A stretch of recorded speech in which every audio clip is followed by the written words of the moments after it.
Hello, my name is Jerry Warner and welcome to another Inspirial tutorial. Today we're going to talk about teleprompters. And because of the volume of information, I've made this subject on teleprompters into a series of 3 videos. In video number 1, I cover the advantages and disadvantages of using a teleprompter. In video number 2, I show you the various types of teleprompters. In video number 3, I show you how to use a teleprompter when shooting a video. This video, number 2, in the series in which I cover the various types of teleprompters. Let's get started.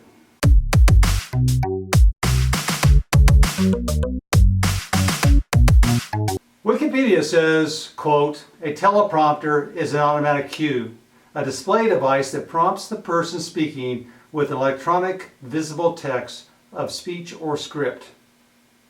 In this video, we're going to look at the various types of teleprompters and how they work.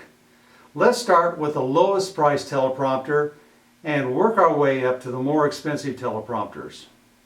At the lowest cost, our first device might not meet Wikipedia's definition of a teleprompter because it does not display electronic text, but it's widely used in producing videos.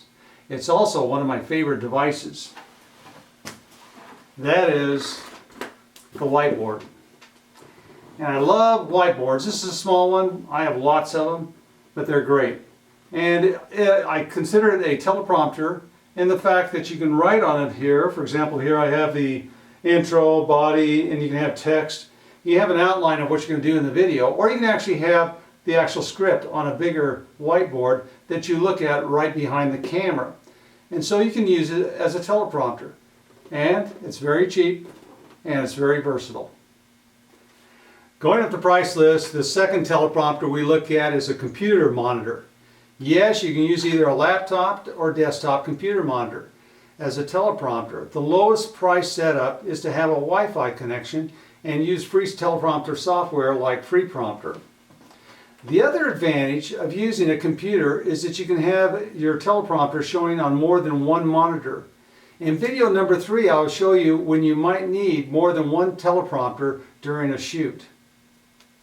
This particular setup that you're looking at here is nothing more than a monitor from a computer that's been mounted on a standard TV mount, and then I mounted it on top of a light stand so I can raise it up and down, and then I bought some extra cord so I can run it across the room and connect it right to a computer.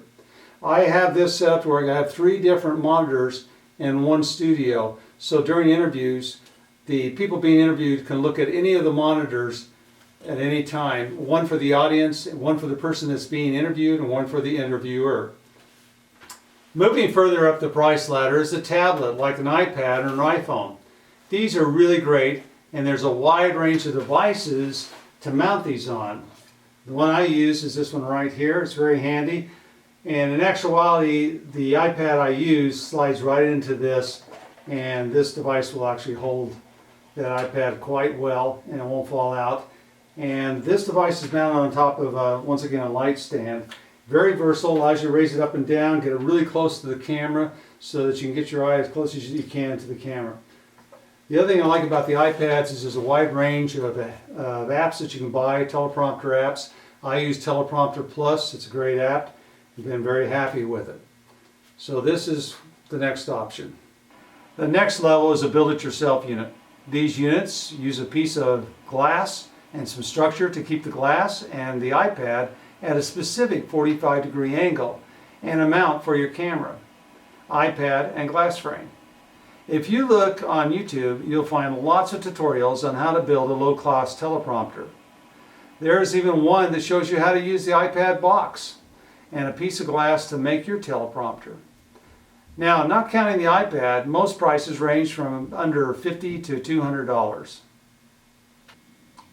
On the more expensive end, we have the professional level of teleprompters that can run from $300 on up. Now keep in mind, this is only for the teleprompter unit. Most of the lower cost prompters still require an iPad. When you factor in that cost, you could be looking at another $200 to $600 just for the iPad. Because of the size and the weight, you also need a professional tripod to hold the camera, teleprompter, and iPad. which will run you about another $200 and on up. So you can be in the whole system for about $700 and up. Now you're looking at the teleprompter that I was describing, and on this teleprompter you're looking right at the very front of the teleprompter. You can actually see the text across the glass.